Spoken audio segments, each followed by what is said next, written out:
Now, another exclusive to Channel 4, Saturday Live.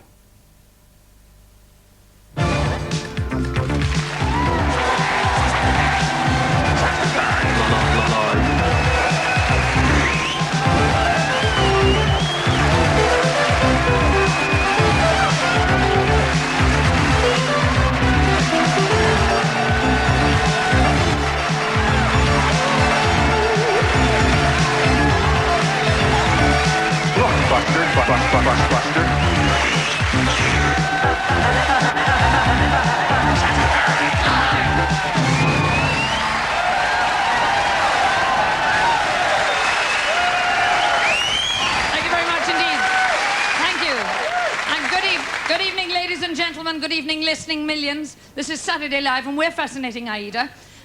Individually, on your far left, we have the woman who has been described as Cabaret's revenge on Nana Muscuri. The girl who we know, of course, as Miss Adele Deep Throat Anderson. Good evening!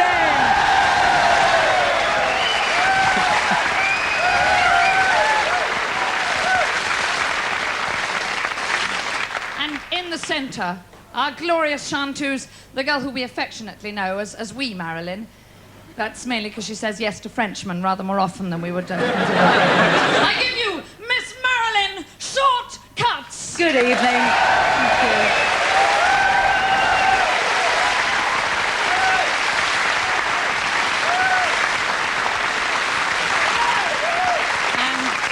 And I'm Dilly Keane, and as many of you will know, these are my two chums, Malcolm and Gordon. Malcolm and Gordon are, of course, on the long journey south. Roughly means they're a lot less near my face than they were about 10 years ago. Dilly, you can't say that sort of thing. Why not? Because this is a deeply tasteful show with a highly sensitive audience. Are they? Yes, they are. Oh, so you are. Now, please, ladies and gentlemen, don't get the wrong idea. We have absolutely no intention of embarrassing or offending any of you this evening. I mean, that's right. There are many topics we simply refuse to sing about. Unwanted facial hair. Stains. Speech defects. Or, how about, inviting a vegetarian to a barbecue? Yes? Meeting Joan Collins and asking Joan who? Oh, I wouldn't. I've got one. Yelling Titanic on the QE2. It's taboo. It's taboo. It's taboo. When you're kissing, it's having bad breath. With your granny talking about death. If you're an actor, it's quoting Macbeth. It's taboo, it's taboo, it's taboo. Taboo is doing things that you should and ought to, like blessing Ian Paisley with holy water, lighting up a ciggy in a no-smoking carriage, suggesting Mary Whitehouse had sex before marriage, eating Richard Barlow a real big stone, telling Ray Charles that you can't stand soul, breastfeeding babies in Oxford Street, or remarking on Diana's enormous feet. If my sister's marriage goes wrong, should I intervene? Oh, no. I'd have to say no. I'd have to say no. And is it wise to say that you don't like Torval and Dean? You could get hurt that way. Sure could. It's strictly taboo. Ooh. Picking your nose at an interview, keeping your mouth open when you chew, hiding the loo when there's a queue. It's taboo, it's taboo, it's taboo. Doing a bunk on your wedding day, Sleeping with your brother when his wife's away. admitting to the world you're a lousy lay. It's taboo, it's taboo, it's taboo. Taboo is when you break society's rule, like having a pee in the swimming pool, supporting the South African tour of the Lions, confessing that you can't bear Jeremy Irons, going on a date with Maggie Thatcher's son, standing in the street with your flies undone, and exposing yourself to a girl like me, or declaring that you vote for the SDP. Ah! So if you ask me if I could point in public and snigger, Oh, please. I'd have to say no. Oh, you didn't. It's so terribly rude. Oh, she's a Nancy bit full of cabaret. And is it wrong to tell a man you wish it was bigger? Say yes. Well, there's such sensitive souls. Discussing the details of diary, giving your best friend gonorrhea, sticking your tongue in the baker's ear. It's taboo, breaking wind as you meet the queen, Making a suggestion she finds obscene. admitting to knowing Dilly Keen. Ah, it's taboo. So if you ask me if taboo is a crazy cat, I say yes, say yes, yeah. If you ask me if we've included all the other taboos we read about, because we did an awful lot of research for this song. We read Fraser and Freud and Jung, and there were lots and lots about the taboos that we wanted to mention. I say no. Oh, why not? Because they're taboo.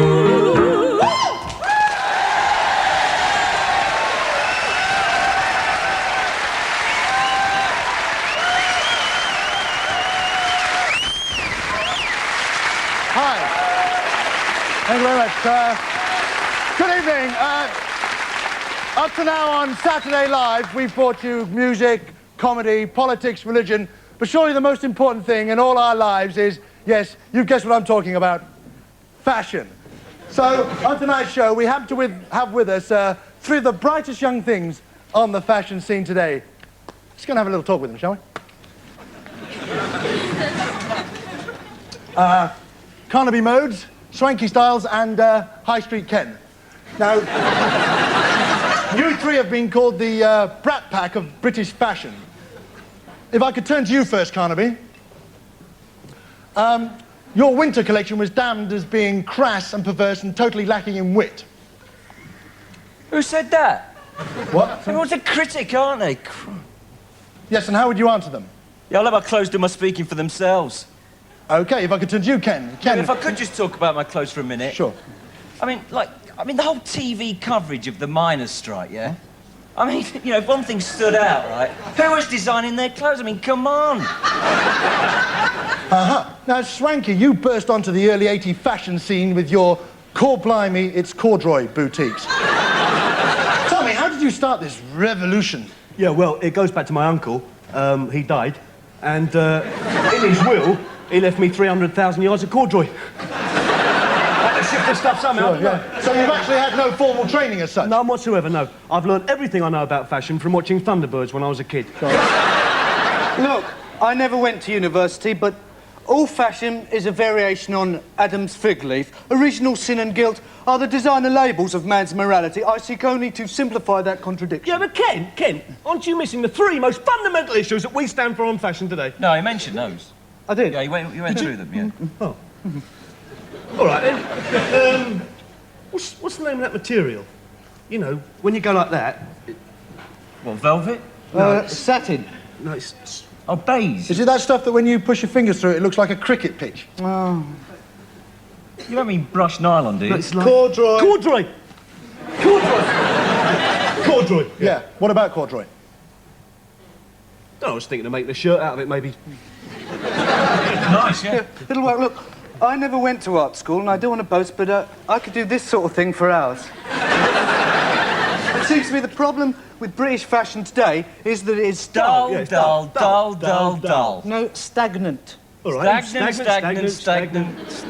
And that is why Paris will most certainly continue to be the capital of France. Yeah. Predictions for 86? Gingham. Gingham. Gingham. Two colours in basic contradiction. Evil in... Tartan. I meant tartan. Carnaby? Yeah, I'll have to say tartan as It's well. corduroy for me every time. Well, there you have it. 2 corduroys and a tartan. No, 2 tartans and a corduroy. My mistake. So, what about the re-emergence of the kipper tie? Oh, if you're going to ask questions like, do your research, pal. Have you heard about my parents? No? Oh, I just thought there might have been some news, that's all. Okay. If you'd like to go and get ready for us now, chaps. What? What for the fashion show you're going to do for us? What? Okay, thank you very much. Okay. Okay, now, the moment we've all been waiting for, ladies and gentlemen. They raised a few hemlines in the 60s. They raised a few smiles in the 70s. Let's hope they're going to raise a few eyebrows in the 80s. Enough of the hype. Let's let the fashion talk for itself. Ladies and gentlemen, sit back and relax. Wow, fashion. Yeah, come on. Woo. Come on, guys. Let it go. Come on.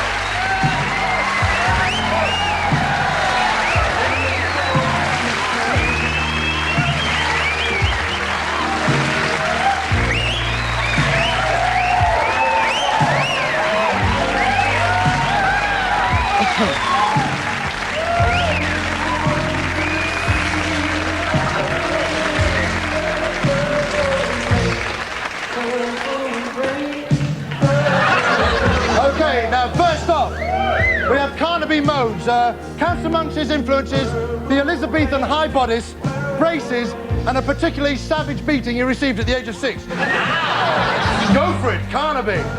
Oh, yes, and what a beautiful treat for us here. Beautiful High Street Ken. Still to penetrate and convince the Scots that he's not bonkers. We believe you, Ken.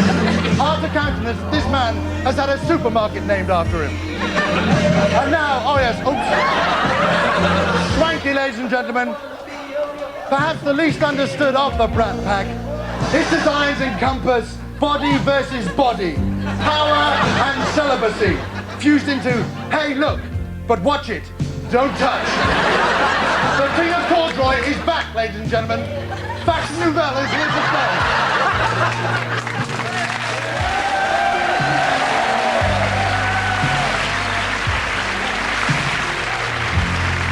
They do say, ladies and gentlemen, that the catwalk is the loneliest place in the world. That's probably why they stand together as close as that. Wild fashion, ladies and gentlemen. Purple Rain.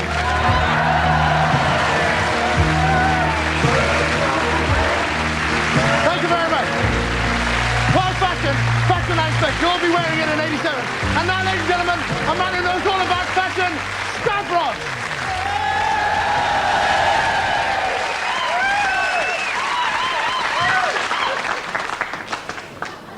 Hello, everybody. This is Stavros with another little look at the papers. But not all the papers this week, because I only get the Sun these days, because you always get the best stories first. For instance, on Thursday, a lot of things happen. Spain vote to stay in NATO, the teachers go back to work. The French elections are in full swing, and they arrest someone in Sweden for killing Mr. Olive Palm. And what is this Sun headline? Freddy Starr is eat my hamster, innit? Nice one, son.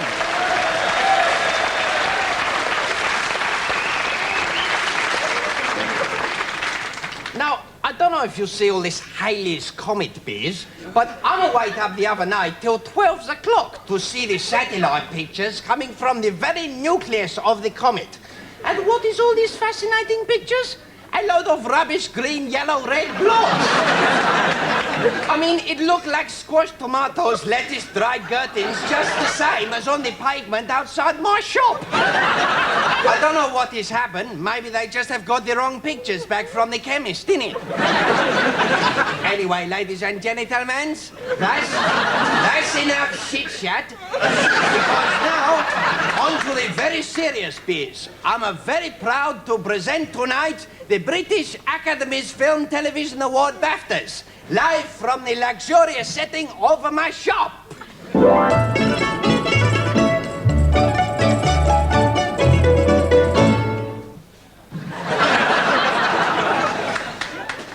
And now, the nomination for the best piece of rubbish on television.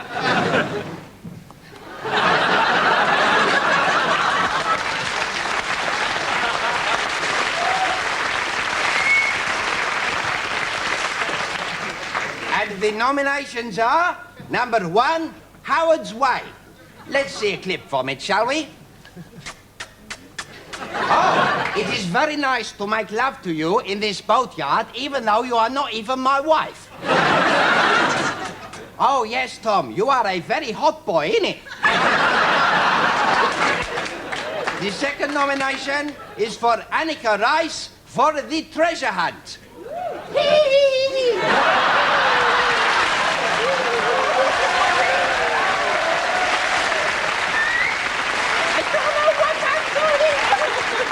I don't know what I'm doing or where I'm going. It doesn't matter because I've got a nice bottom, innit?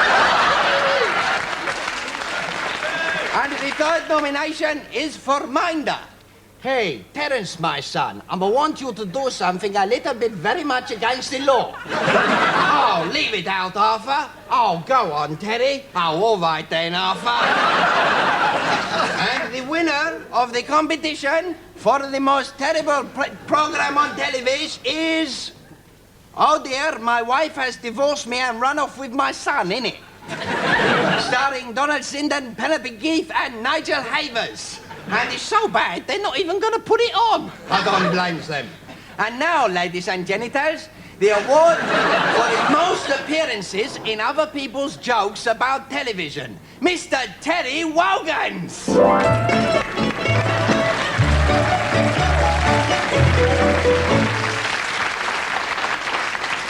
Hello, Terry boy. What a surprise to see you on television, I don't think.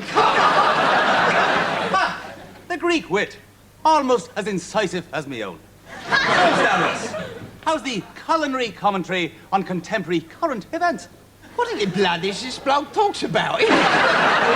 You want your award? Yes, please. An award for little old me, he says, with a quizzical look. You like the smirk? Look, do you want the bloody award or what? Indeed, Stavros.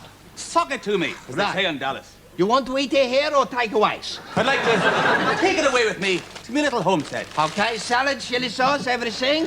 Yeah. And Mother, make sure me slippers are sleeping happily by the fire. Very good. Now, sort of this.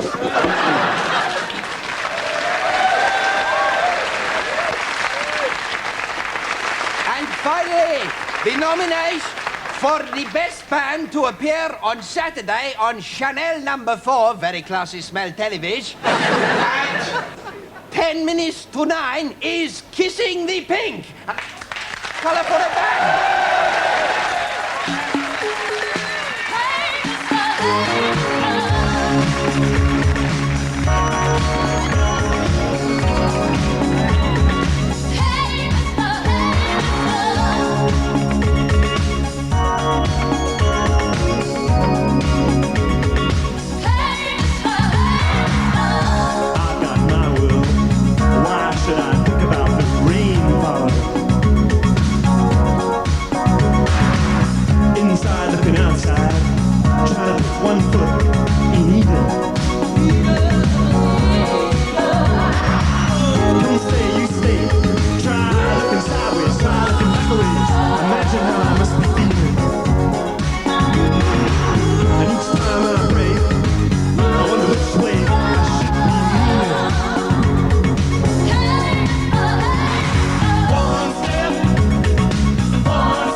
You're 16, leaving school. Who wants to train you for a job?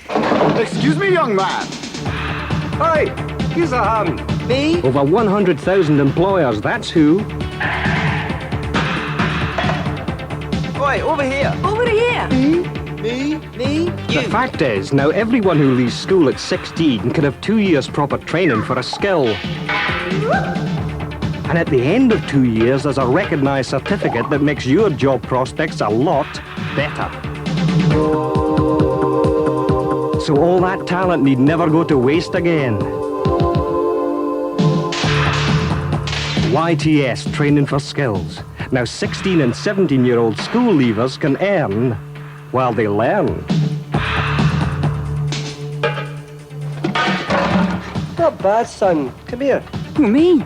And that includes you, Twinkle Toes. New Après Apricot Wash Cream removes makeup simply and thoroughly like a cream. But quite unlike cream, a little water washes it clean away, leaving your face beautifully cleansed and naturally soft. Après Apricot Wash Cream cleanses like a cream, washes off with water. The Damned album is called Phantasmagoria. Phantasmagoria includes the hits Grimly Fiendish, Shadow of Love, and Is It a Dream? The Damned album has been made as a long-playing record and tape, especially for the enlightened. Buy Phantasmagoria before the end of April, and you'll get a bonus 12-inch version of Eloise, their latest monster. For a home with a difference, come to Barrett Maritime Court in Leith. The spacious 1, 2 and 3-bedroom luxury flats offer style and comfort for the single person or the whole family at superb value prices from £24,500. See the show flats this weekend at Barrett Maritime Court off Constitution Street, Leith. Put on your lights, legs, baby, 'cause you're going out tonight. All day and night, legs, baby. Legs, still gonna feel alright. Light legs. Sheer support tights for hard-working legs.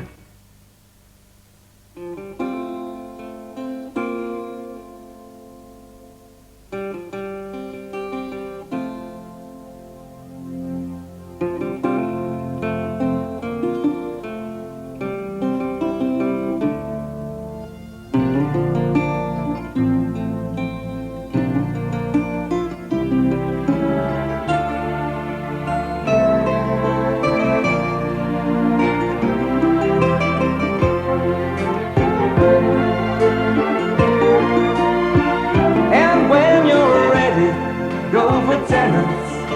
It's waiting there for you. Here comes tall, here comes cold, a perfect head to top the gold. And when you're ready, go for tenants. Nothing less will do.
Doesn't matter if you sing out of tune, so long as you're German.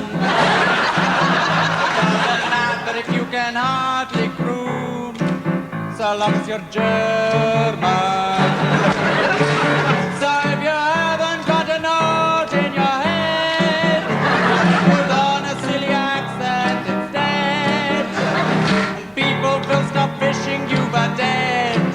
So long as you're German. Doesn't matter if the notes are all wrong, the people are squirming. Just make the tune up as you go along. Pretend you're German. And if your voice sounds like it's coming through a strainer, sing it out of sync like Madalena. And soon you'll be compared to Lotte Lenya, who was German. Nicht in Aufslehner spricht Gesang, sauber flirtet wunderbar. Johnny, Wiener Schnitzel, Boris Becker, Sohn und Rang, Kutschbahar. Johnny.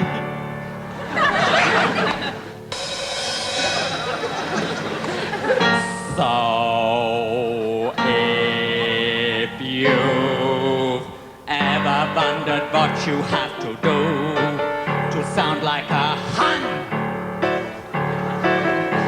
just chain smoke from the tender age of 2.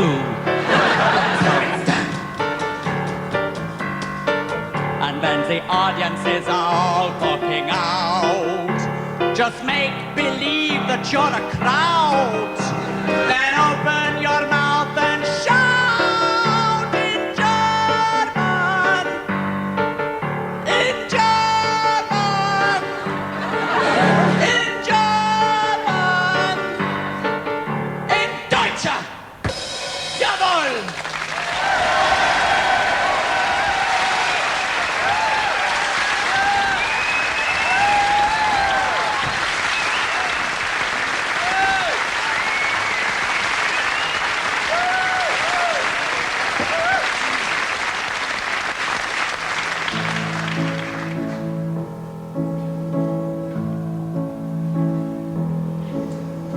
Hush, my baby, my own sweet baby, here in Mama's arms.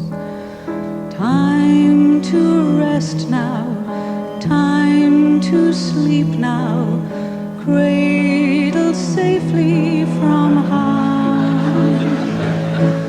Crying's over, eyes are closed now, fingers gently unfold.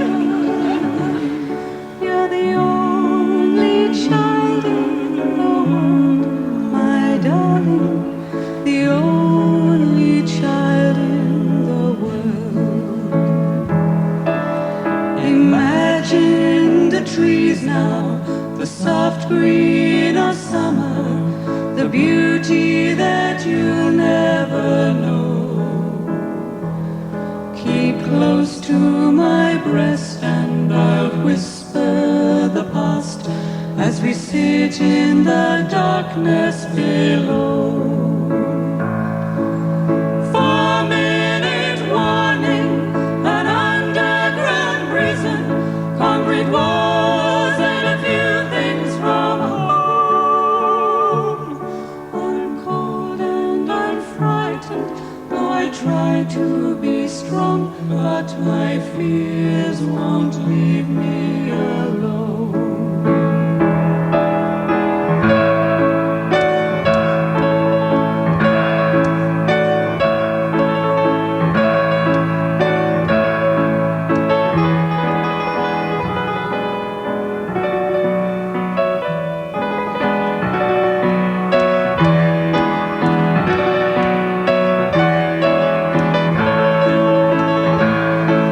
When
My name's Craig Charles. This is a special request on behalf of the Red Wedge posse. They're playing in Aberystwyth for Swansea tonight, and they'll be playing to a load of EastEnders philosophy students. So, do you find soap operas boring? Do you find them lacking in zest? Has Emmerdale Farm lost its colloquial charm? Brookside leave you sad and depressed? Are you finding it difficult year after year to keep up with the stories so far? Do you miss a few shows and turn on the TV and wonder who the new faces are? Well, I'm sorry if some of you just can't cope, but I'm going to introduce my very own soap. It's called The Charleses of Charlesville. It'll really make good viewing. We're a more exciting family than a Carrington or Ewan. We're reckless and we're sexist, just like soap operas really are. And in The Charleses of Charlesville, we always go too far. My Auntie Madge is the family head. She's so damn old, she should be dead. But then with lots of plastic surgery, she's still attracting men. Although her thighs are wrinkled and wobbly, but her stomach covers them. We live in a mansion called North Knife. We've got an electric fence to keep out marauders. We're surrounded by lawns and palatial borders. You think that we'd be happy, but we're not. My little brother Robert's gone to pot. He's gone and got himself a drug problem. He's caught the cocaine craze. He sneezed into my face last week. I was high for 7 days. The reasons why he's taking drugs are obvious, I think. His girlfriend's one of those who would drive the best to drink. She won't have sex before she's married. She's scared of catching some disease. She's adamant about it. Moses couldn't part her knees. She wears a special bra with a padlock on each cup. She went to see the Pope. The Pope told her to loosen up. It's the Charleses of Charlesville. We're reckless and we're sexist, just like people really are. And in the Charleses of Charlesville, we always go too far. We even got in Lady Di as a special guest co-star, but she was written out the series. She got a load of flack. She gave birth to triplets, and 2 of them were black. So tune in next week to the Charleses. Our plots are pretty vague, and like a nation of half-wits, you'll all sit there laughing at the sexist bits. Thank you.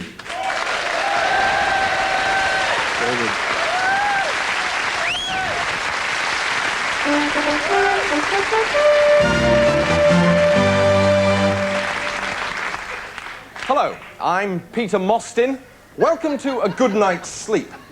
Now, so far in this series, I've been sleeping with men and women from the world of arts and entertainment. Well, tonight, however, I'm going to be having a good night's sleep with Major Brian Fairfax.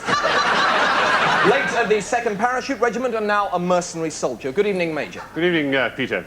And I see that the Major has a book by his bed. Major, are you a nighttime reader? Oh, I'm quite the night owl, Peter, yes. I like to get through a chapter of King Solomon's Mines at least every night.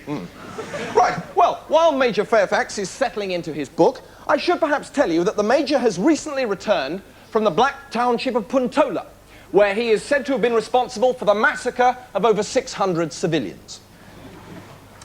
Major, I see you have a bedtime drink there. What is that? Oh, that's a malted milk, Peter. Malted milk, is it? And that's something of a ritual with you, is it? Well, it's become something of a ritual, Peter, yes. I've put yours over there. Oh, thank you very much. Major, when you were in Puntola, I imagine that getting hold of your nightly malted milk must have been pretty difficult. It was a problem, Peter, yes. I took over large, catering tins of the stuff, but I find they don't last as long as you think they're going to. They never do they? No. Did you find that you didn't sleep as well without your nightly drink? I didn't sleep as well, Peter, no. I find a hot drink relaxes me and I'm out like a light. Right. Now, Major, this business of these massacres, you led a group of mercenaries against a crowd of unarmed civilians who, it is said, were engaged in a peaceful demonstration. Whatever that means. Whatever that means exactly, yes. So how did the massacre actually come about? Well, one of the things that you've got to remember... Oh, blast. No problem? No, this is usually really why I don't bother with hot milk drinks, is I hate getting the skin on it. Oh, that can be a nuisance, can't it? Bloody nuisance, yeah. I tell you what, old bush trick, why don't you stir the drink with your finger? You see, it agitates the surface and you'll find the skin won't form. Oh, yes. Well, I'll certainly remember that. Have you got a... Oh, don't be silly, just wipe it on the sheet. Are you sure? Yes, go Oh, on. all right. Don't be silly. Yes, I was going to say, I've noticed that you're very much a sheet and blanket man, aren't you? A lot of the people in the series that I've slept with so far have switched over to the European duvet. Have you never been tempted? Oh, I was terrified you were going to ask me that. Oh, now you've really put me on the spot, haven't you? I don't know what to say. What a devil. Let's just say it's horses for courses, Peter, shall we? Right. All right. Now, getting back to these massacres. Well, now, let me put it this way. Oh, what's the matter? Touch a cramp? Oh, yes. All right, just now in the stretch toes. your leg out. Stretch it out. Stretch out your toes. Oh. Like so. All right? Yes, I'm sorry about this. Oh, don't be silly. Don't be silly. It's bad luck. No, but it really always happens in a strange bed. A couple of programmes ago, I was in bed with the novelist Dorothy Gilmore, and it just suddenly went like that. The same foot, was it? No, it was her foot, actually. Ooh, now that can be painful. Now, anyway, I'm sorry, you were saying. Yeah, I was just saying that there's a lot of nonsense talked about massacres by people who don't really know very much about them. Now, one of the things you haven't mentioned is that it is very hot out there. Is it? Yes, very hot. In Puntola? In Puntola and around it. That's right. And you see, that affects the concentration. Now, So on you the night... wouldn't just mind moving up a bit, would you? Oh, I'm just a tiny bit. Sorry, what a hog. I beg your pardon. No, that's fine. No, that's fine. You sure I've got acres of room No, there? really, that's fine. All right. So, heat. That must mean, what, some sort of protective headgear? Well, a solatopia is certainly necessary, yes. And don't forget the mosquitoes. Oh, they're bad, are they? Take a look at this. Look at that. There, just behind there. Oh, dear. Now, you see, I got that about 10 days ago. Yeah. It went down, and now it's come up again. Right. I mean, is it possible, do you think, Major, that that mosquito bite actually caused the massacre? Yes. You don't accept any responsibility? Well, I suppose I could have put some cream on it. I think there is a very good one which both soothes and repels. Skeetopel. Oh, you know it? Yes. My father was a chemist. Really? What's the difference? I don't know. Well, now, Major, we've talked about massacres and some of the do's and don'ts of crowd control. But one thing I haven't done is to wish you a happy birthday. Oh. I don't know if you've forgotten, Major, but we certainly haven't. So on behalf of myself and everyone watching at home, happy birthday to you, happy birthday to you, happy birthday, Major Fairfax, happy birthday to you. Oh, damn you. So, until next week, when, in a special omnibus edition, I'll be sleeping with both the Bishop of Liverpool and Gary Lineker. It's very much good night. Have a good night's sleep. Good night. Good night, Peter. Good night.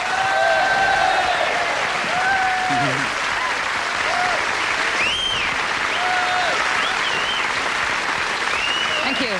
And now, ladies and gentlemen, and now all the way from New York, a very special, very talented comedian, Miss Rita Rudner. Thank you.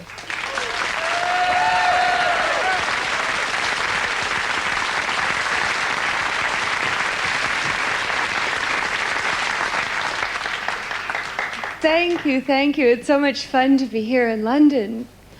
The flight over was a little strange, I have to tell you. They overbooked it. So they made this big announcement if anyone would get off the plane, they'd give them a round-trip free ticket to anywhere in the world, which it was a terrific offer. So the pilot left. This isn't my first time in Great Britain. I performed in Scotland at the Edinburgh Festival a couple years ago. And, oh, you saw me. Oh, good. Because I'll be doing the same material.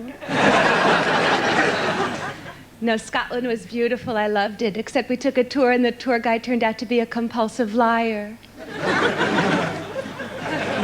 He said things like, "See those mountains?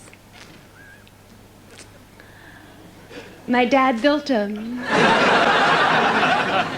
I live in New York, and it's a little dangerous. It's not bad. I am taking karate. Well, it's not pure. It's a mixture, ballet and karate. I'm very good. I have a black tutu. I'm trying to be more assertive in my life. It's difficult, because assertiveness makes me tired. Every time I stand up for myself, I have to go lie down. I am glad they came out with all that publicity about premenstrual tension, because I don't suffer from it, but that was 4 days a month. I was acting rational when I didn't have to.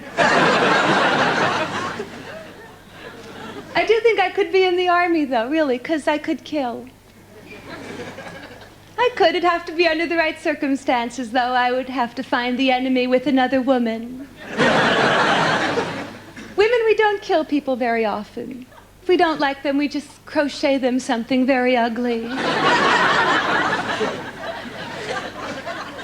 I'm trying to not spend too much money when I'm here because I'm terrible with money. My last credit card bill, before I opened it, I actually heard a drum roll. When I was first on my own, I didn't know much about money at all. I used to sign my checks, "Love, Rita."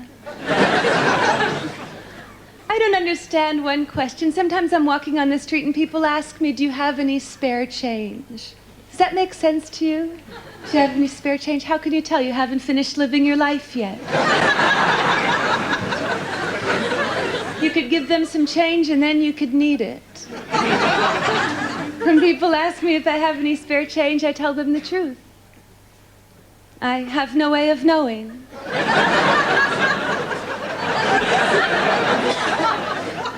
I hate going to my bank. I don't know if they do it here. They make it humiliating in America. You have to walk through a little maze. Yeah, I always feel like when I get to the end, I'm going to find a piece of cheese. My bank is very slow. They only have 2 tellers, unless it's incredibly busy, and then they have 1.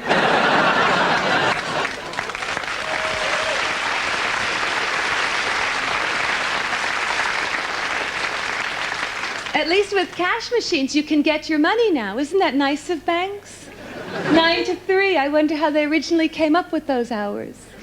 Or did they send out questionnaires asking people, "When can't you make it?" I have a safety deposit box. It's neat. I always feel like I'm visiting my jewelry in jail. Of course, I don't have any good jewelry, so I keep something else in there that means a lot to me. I made this omelet once that flipped over perfectly. Because I don't cook, that's it. When men ask me that awful question, "When are you going to make me dinner?" I say, "Whenever you like." What kind of cold cereal interests you? To me, an oven is a place to store sweaters. I did date. We should talk about that, because I'm single. But I don't call them dates anymore. I call them what they are. Hopeless acts of desperation. My last boyfriend, he just wasn't very nice. I met him when I was at an emotionally very vulnerable time of my life. I was awake. There wasn't a lot of trust in our relationship. We did exchange apartment keys, but we never told each other where we lived. One thing that makes me feel better after a bad relationship is if I go buy a new outfit. I don't know why it makes me feel better. In fact, sometimes if I see a really great outfit, I'll break up with someone on purpose. The other day I saw a great outfit and I wasn't dating anyone, so I went up and hugged a stranger and slapped him and bought it. Relationships scare me. I don't know, they're so transient. When I meet a guy now, the first question I ask myself is this the man I want my children to spend their weekends with? I'm not good at flirting, which is a problem. I've gotten to the point where I can smile at men. Now I'm trying to get to the point where I can smile at them while they're facing me. I don't understand a lot about flirting. Why are women wearing perfumes that smell like flowers to attract men? Men don't like flowers. I've been wearing a great scent, though. It's called New Car Interior. Thank you very much. Good night.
Malty. Start the taste. Ah, sold already. These Sunbeam Alpines are like gold dust. Well, if you want a Sunbeam, I do. Here's where you look. There are 5 this week. If you're after something special, your local paper could let you down. You'll find a much wider choice of everything in Exchange and Mart, from Alpines to anoraks to amplifiers, more than any other magazine. Exchange and Mart every Thursday. Why tie yourself down?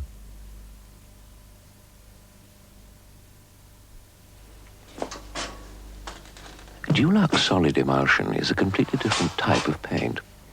It comes ready to use in its own resealable tray. And unlike ordinary paint, it won't splash, it won't run down your arm, and it won't spill.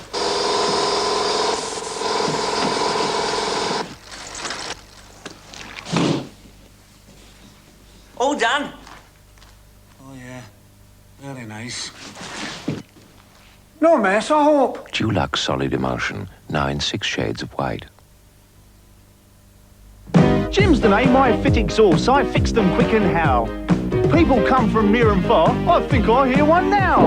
Cool, what a blooming racket. Would you kindly step this way? I'll have a look at what's gone wrong. Oh dear, I say. That new exhaust Jim's fitting is as fine as you can buy. And what is more, it's guaranteed. That's just one reason why. You can't get better than a quick fit fitter. You can't get better than a quick fit fitter. You can't get better than a quick fit fitter. Jim's the boy to trust. Gather round and I'll tell you more about a chocolate assortment you'll adore. Whenever I'm seen, there's lots of fun. Milk and plain chocolates for everyone. A kaleidoscope of color to view and enjoy. These are some favorites I've loved since a boy. So listen to this tune I play. A medley of centers that's famous, I'd say. Before I go, here's one last trick. So much to choose from, take your pick. Terry's Harlequin, an assortment of magical tastes. This Sunday, Goldbergs are taking £10 off a whole range of fashionable raincoats. Of course, not everyone's going to need one.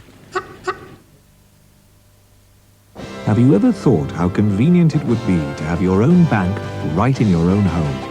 And it's so easy to operate from the comfort of your own armchair. Just press a button. And you can check statements, say when you want bills to be paid, transfer between accounts, and make your money really work for you. Home and office banking from Bank of Scotland. We almost called it armchair banking.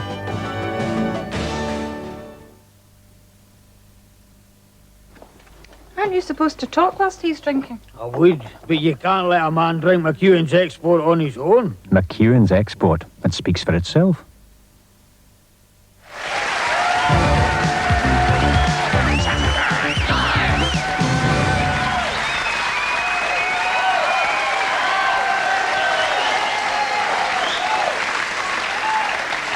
And now, it is our great privilege to introduce a truly consummate artist, a wonderful human being, and for many years, a close personal friend, Miss Emma Thompson.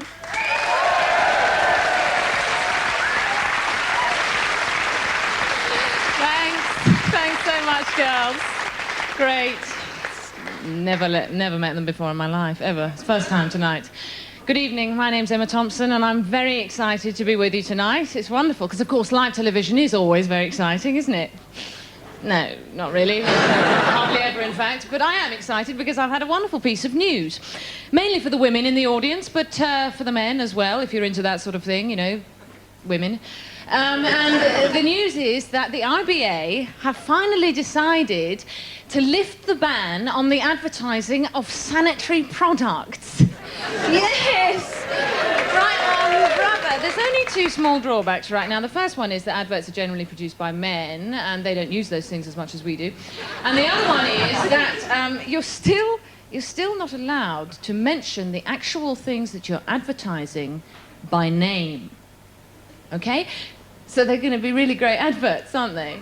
You know, go out for that time of the month, try these new Yes, for that tricky, difficult personal time of the month when women go a bit funny and start bursting into tears for no reason, which is why they can't hold a job down and probably should never have been employed in the first place. Try these new big-sized yes! And then there'll be pictures of woman going into an off-licence or something and buying a pack of these and going out and suddenly being able to scuba dive. Which is great, you know. I can't wait. I've never been able to scuba dive, and thank God for that, because apart from that news, this week, for me, has been a total series of disasters called Martin. And I wanted to be able to tell you about that tonight, but I came into LWT on Thursday with my story all about these problems I was having with my relationship with Martin. And I wandered into the office full of the joys of sanitary advertising, and I had a word with the comedy lawyer. Very funny man. Very funny man. Knows absolutely everything there is to know about comedy. And he read my story, and oh, how he laughed. And oh, how I laughed. And oh, how he banned it. Completely. Every word. I said, why? He said, I'm sorry, Miss Thompson, but there are simply some things that you cannot mention. So I'm going to have to try and tell you the story without mentioning them, okay? So concentrate. Now, the major problem with my relationship with Martin was that he gave me something. He gave me one of those little gifts that men so often give to women. He gave me a thrush. You know what I'm talking about, don't you? Those little feathery things with spots on. A lot of women get given these little birds, generally by the man who has everything, and my little thrush was particularly irritating. It used to keep me awake at night, you know, scratching around like they do. And I didn't know what to do, so finally I thought, well, sorry, I'll just give it back to him. So I did. And that didn't work, because he just gave it back to me on Valentine's Day. And so I thought, there I was, saddled with this thrush, didn't know what to do. Looked it up in the Reader's Digest bird book, because that tells you how to get rid of diseases. Oh, no, sorry, that's the British Medical Journal, isn't it? What am I saying? Sorry. The Reader's Digest bird book, and there it was, under the heading, How to Get Rid of a Thrush. Amazing, and you're never going to believe what it said. It said, coat it in yoghurt, and it will go away. So I went down to the deli, I got myself a family-sized pack of Eden Vale and a paintbrush, and, you know, dolloped it on willy-nilly and sat on it. And it worked. I think it's gone. I'm going to have to wait till I get home to check. But that was the thrush fiasco with Martin that I wasn't allowed to mention. So, next thing, right, Martin arrives at my place very late, very drunk, okay? And throws up all over my leather batik work puff from Sri Lanka. Which is fine. I've been meaning to throw up over it myself for ages. And I had a problem with something else that I'm not allowed to mention, my diaphragm. Now, you know, I can see why. It is an internal bodily part. And my problem's not so much not being able to mention it as not being able to find it. Because they're very difficult to locate, aren't they? I mean, for instance, what's your name? Theseus. Forget it. What's your name? Jackie. Now, Jackie, put your hand on your heart and tell me honestly, could you put your finger on your diaphragm right now, this minute, without looking? No. You see, it's a common problem. It's somewhere around here anyway, and it helps you breathe. Only you do have to watch it. If you get a hole in it, you get pregnant. Anyway, so that was the diaphragm, and I found it and made sure it was the right way up and everything. And after that, all the, you know, all the doodah, all the thingy, all the, was fine as far as it went. Which wasn't that far, as it turned out. We're talking. But anyway, come along, we can't. This is ridiculous. This is a size joke. This is pure. Oh, come on, let's face it. It counts. Don't cry. It's all right. I didn't mind, really. Honestly, I didn't. I had my glasses on. Everything looked smaller anyway. And I didn't mind that. But what I did mind was the NSU. And that's another thing I'm not allowed to mention. And we all know why, don't we?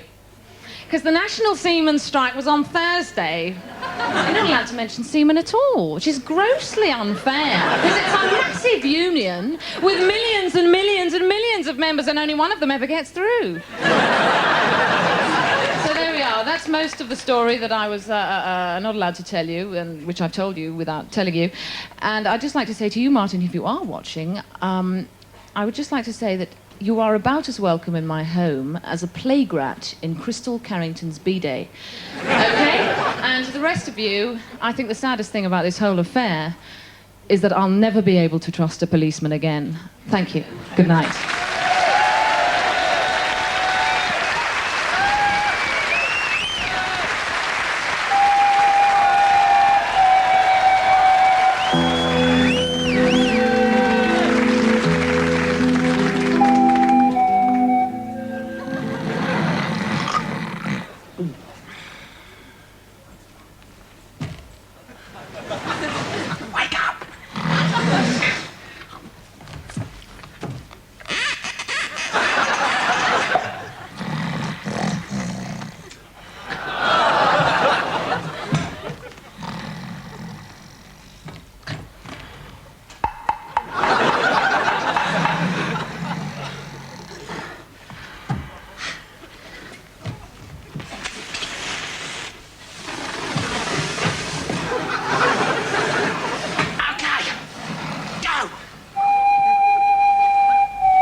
That's right. It's Saturday night. But it's not only Saturday night, it's also Wednesday night. I'm sorry, I don't know why I said that. Because you're stupid, that's why. Shut up! Sorry, can I start again, please? No, I'm really sorry. We just haven't got the time. Well, then I hope you die. Anyway, sorry, heavy lunch. Saturday night. Some of us are out at the pubs, which are closing, sadly. Many of us are with our sweethearts, and quite naturally enough, many of our thoughts are turning to, sprouts.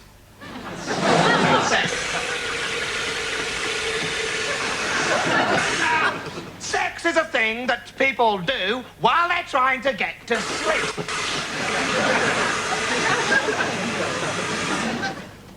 Excuse me a moment. Will somebody please explain to me exactly what the bloody hell is going on?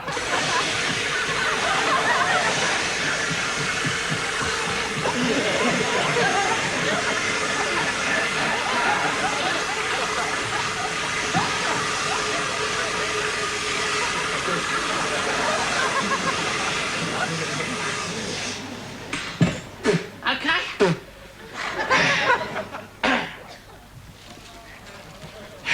Hold that. Oh, thank you.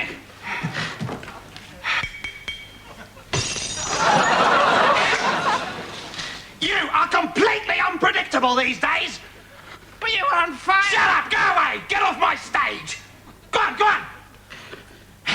Oh, sorry about that, ladies and gentlemen.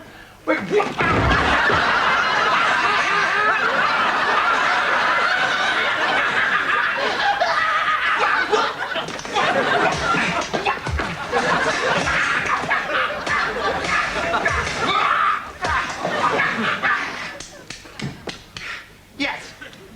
Sex. Tonight, ladies and gentlemen, the Dangerous Brothers are proud to present a demonstrational piece entitled How to Get Off with a Lady. Or as I say in Australia, How to Get Off with a Lady.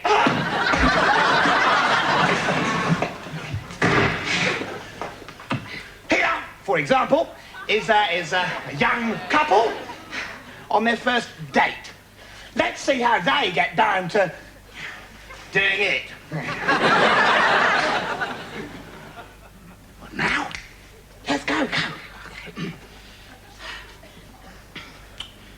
What's your name? It's Anita Harris. Is that your real name? Nope. Oh. What's your real name, then? It's Clive.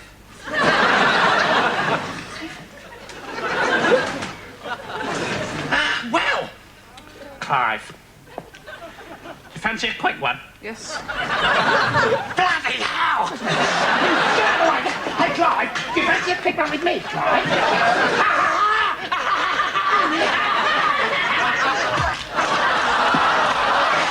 Right, well, it's straight to the bedroom.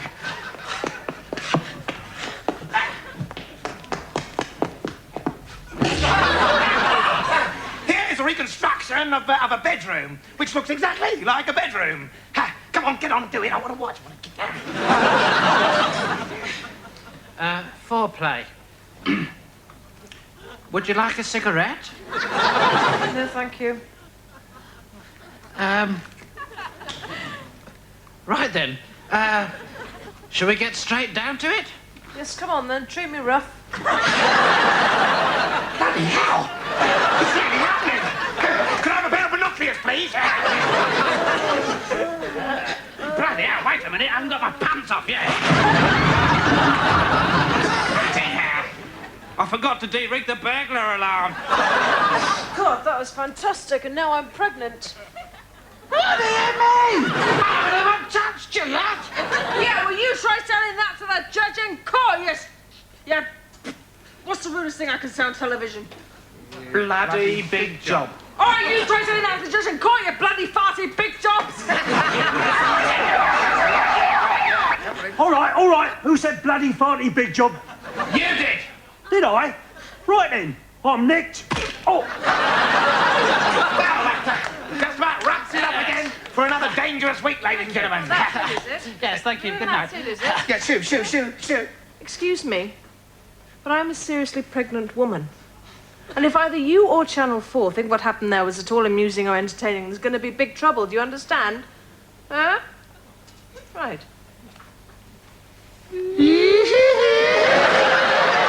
Pardon us for breakfast.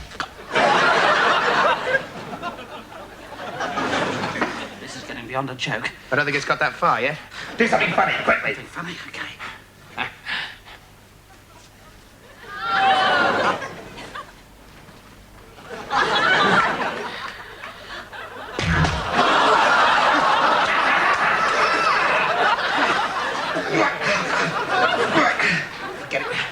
Well, that's about it for tonight's entertainment, ladies and gentlemen.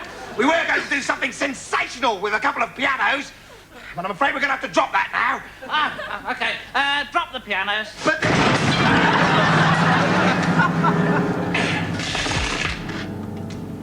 Thank you, and good night.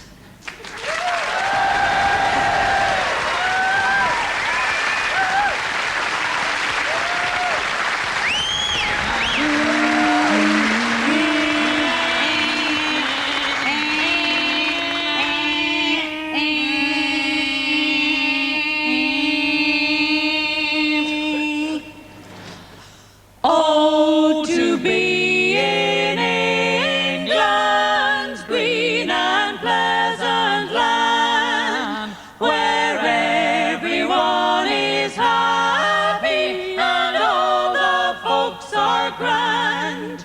The country may be collapsing, but people don't want to know.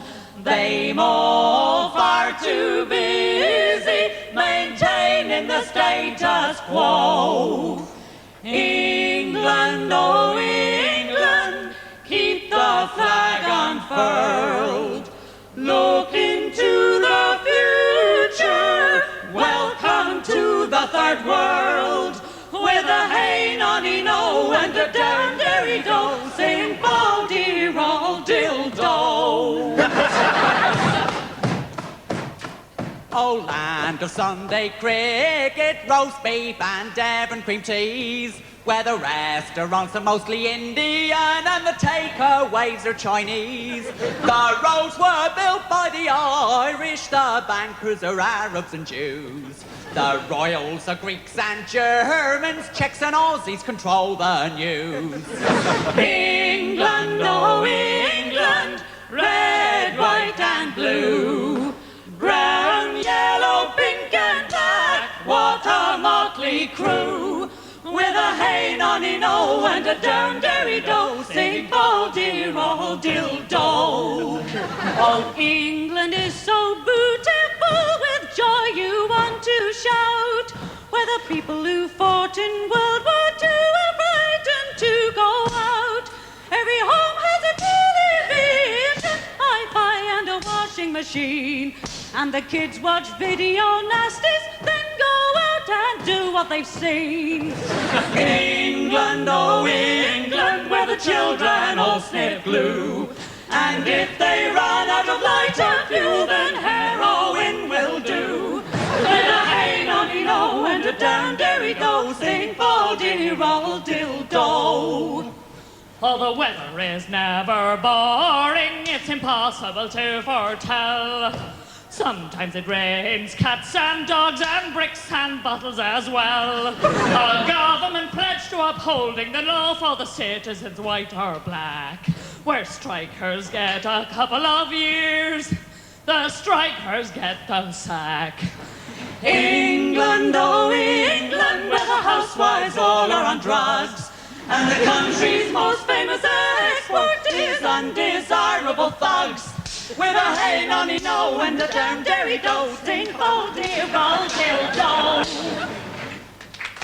England, oh England, land where I was born, it's so reassuring to be America's pawn.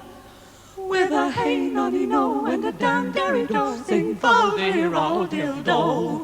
With a hey nonny no and a dum derry do, sing bo-dear-oh-dill-do.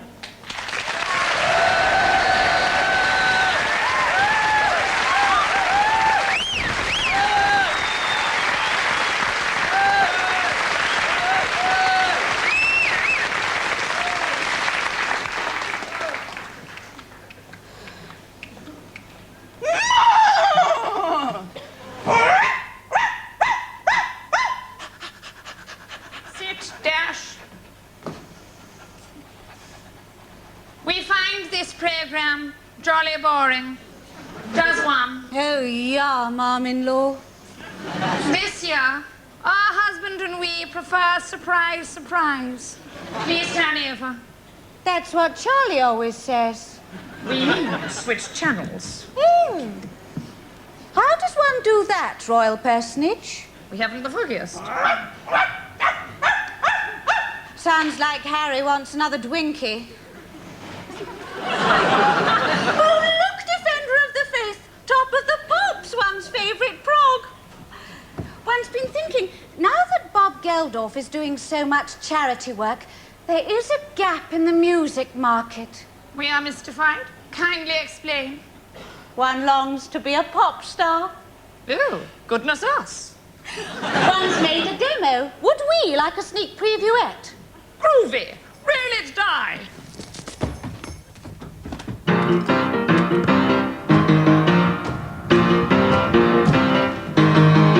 My best friend at school was a girl named Kate. We went round a break together every single day. We were just as close as we could be until she took my boy away from me. K-Y. K-Y. K-Y. K-Y, did you do it to me? Imagine my dismay when I saw Kay and Fred going on the tappers in the bicycle shed. She was straddling the saddle, man, I really got the ump. Especially when I saw what he was doing with the pump. K-Y, K-Y, K-Y, did you do it to me?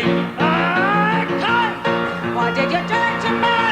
Kay, why all the secrets saying? Kay, what's a caging beat? Oh, Kay, my posse silent, went off your violent. Well, I slapped her with the mud guard and I knocked her off the Raleigh and brought their heavy petting session to a grand finale. I crumpled up his crossbar and he came an awful cropper. Now he won't get much more mileage from his chopper. K-Boy, K-Boy, K-Boy, did you do it to me? K-Boy, K-Boy, K-Boy, did you do it to me?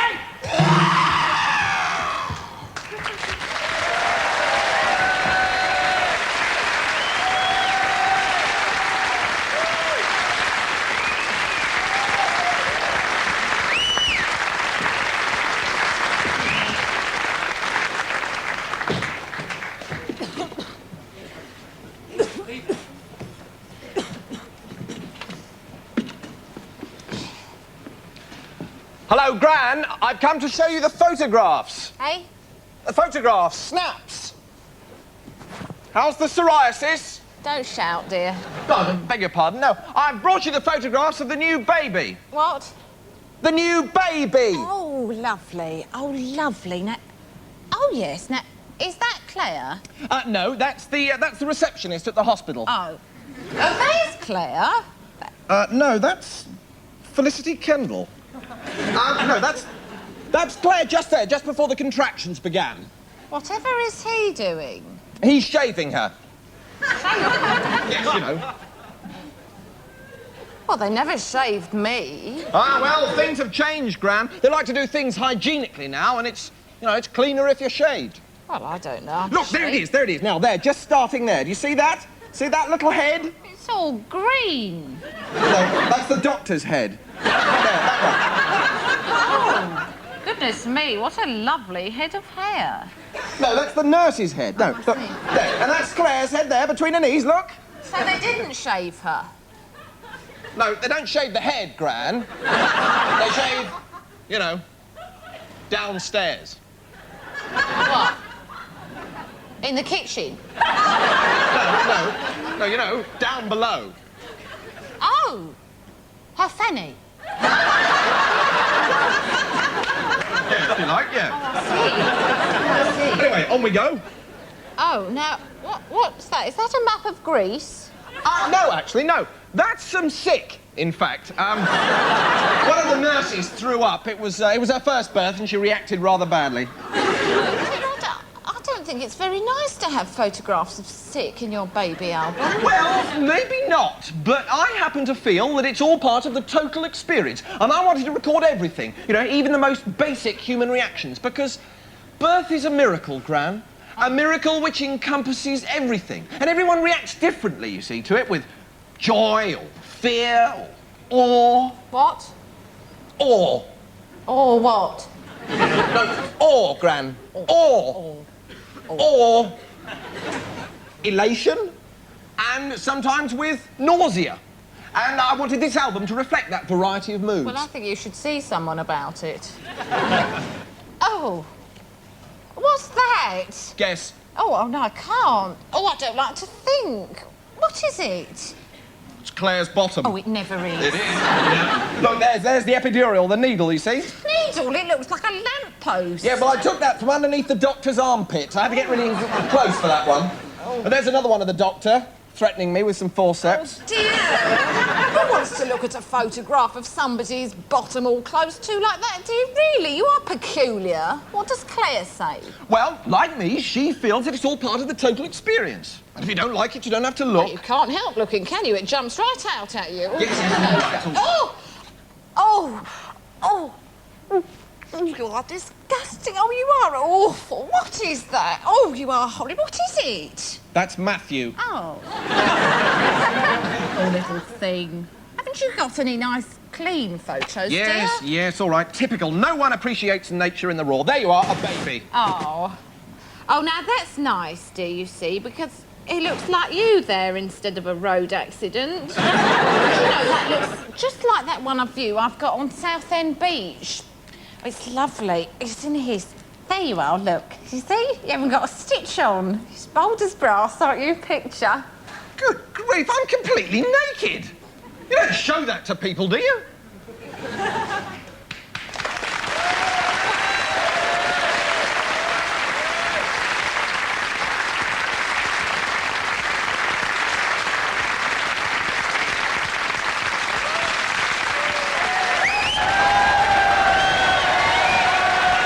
Good evening, ladies and gentlemen.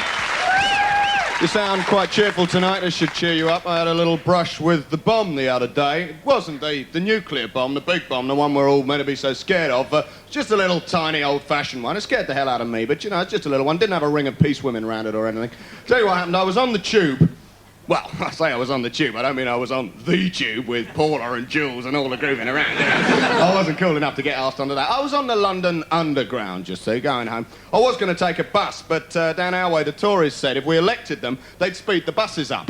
They did it too. Told them not to stop anywhere. Very fast. You just can't get on the damn things, that's all. So anyway, I was on the Underground, waiting for the train. There's the usual problem. Person on the track.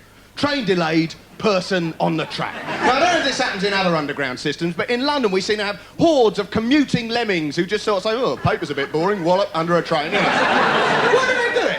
Turns out he'd been reading the Jameson's Irish whiskey adverts and fallen asleep. Brilliant idea, that, isn't it? An advert so boring you nod off halfway through. You know, you might forget the advert, you're not going to forget 50,000 volts up your box, are you, eh? So anyway, they scrape him off and the train comes in.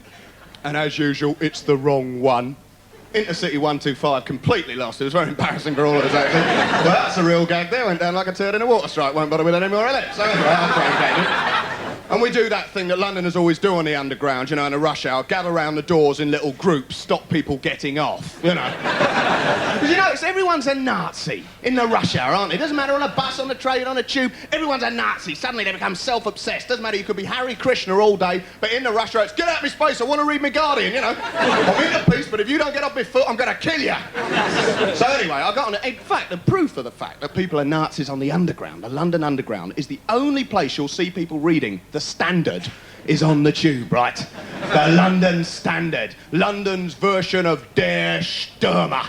It's brilliant. It's the only paper in London, and is it biased? I don't think so. What are we going to put on the front of the Standard today then, lads, eh? Marvellous Maggie, that'd be nice. Tories unstoppable. I know. What about Ken Livingstone gives money to black lesbian midgets who eat children? Brilliant. Bung that on the front of the Standard. That'll get people voting the right way.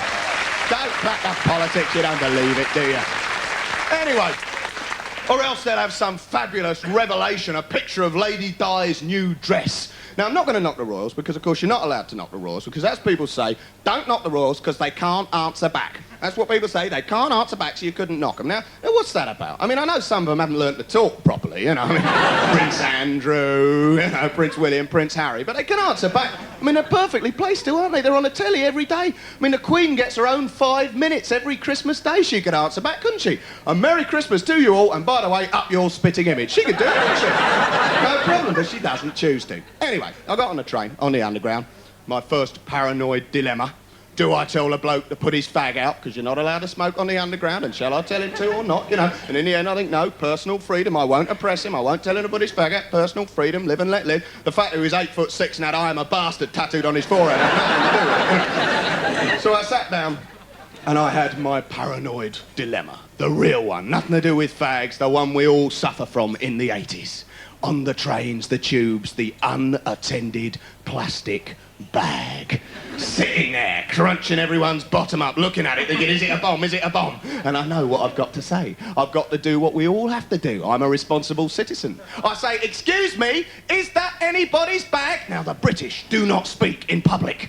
It is not done. You do not draw attention to yourself in public. It's like farting in a lift. You just don't do it, right? So I'm saying, is that anybody's bag? Rustle, rustle, rustle. Up come the newspapers. That rustling translators. Don't embarrass me, you basket. Don't embarrass me. I'm saying, look, I know it's embarrassing. I'm talking in public and it isn't done, but just tell me, is it anyone's bag? It could be a bomb. Just tell me it may be a bomb. Everyone's thinking, Christ, I hope it blows up before he embarrasses us anymore. I'm saying, please, just tell me, is it a bomb? Anybody's bag, please. But everyone's desperately reading the adverts opposite. They've read 100 times before, trying not to listen to me, pretending I'm not there. Like, we've got this fabulous new ad at the moment for a temp agency, and it compares the relative merits of a Brook Street girl and a sloppy girl. And the Brook Street girl's great. She's always sharpening pencils, hanging up her coat properly, coming in on time. Who'd want to share an office with a sanctimonious twit like that, eh? I want to meet that sloppy girl, eh? She's like my sort. Yeah, nibble your pencil, throw your coat on the floor, go for a long lunch break. Fantastic. Anyway, I'm saying, look, can you just tell me, please, is it anybody's bag? Just tell me, but the British would rather be blown up than have anybody notice them. So I know what happens. The train pulls in and I've read the sign, Metropolitan Police inform the guard, don't pull the cord, tell the guard. So I shout out the door, could you please stop the train? There's an unattended plastic. And everyone's going, oh no, the Woolies stop the train. Because they all want to get home, and I'm running up the platform to get to the port, and they're shoving their umbrellas out at me and gobbing at me and trying to bring me out. And I get up the end and the porter nuts me because he wants to get home for his supper. I say, look, I'm sorry, I'm being embarrassing, but it is an unattended plastic bag. It's probably nothing, probably just an old person's home or something, you know. He says, no, it's a bomb. I said, what? He said, yeah, it's a bomb. We got them on all the trains, all the tubes, everywhere, on the buses, bombs. Didn't you get your bomb when you got your ticket? Should have done. I says, what's that about then? He says, well, it's part of the new government anti-IRA, anti-terrorist offensive. It's based on the same brilliant policy as the nuclear deterrent. Peace through strength. We put our bombs on the tube. We're totally safe from all of theirs, aren't we, eh? Well, bit of politics, not funny, nobody cares. All right, love it. End of that one. It's no good cheering, you didn't like it. Anyway, talking about the environment, talking about nuclear stuff, etc., I've just been asked to say, and I think it's an excellent thing to plug, the fabulous Greenpeace are having 5 benefit nights at the Royal Albert Hall. There's going to be Nick Kershaw, Big Country, loads and loads of brilliant acts, pythons, etc., so get down and do that and support that one, all right? We had Fascinating Aïda doing the hosting this week. They were fantastic. Hope you enjoyed the show. I'm sure you did. Next week, we've got the King of Comedy, Peter Cook. That is going to be brilliant, so make sure you tune in for that one. But from the King of Comedy, let's welcome the King of Rock and Roll, the leader himself, with girls supporting. please welcome Gary Glitter!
Alone. Thanks for joining us. Come back tomorrow. Bye-bye. Now, a brief look at this morning's lineup of programmes here on BBC One Scotland. In a few moments, the 40 Minutes team take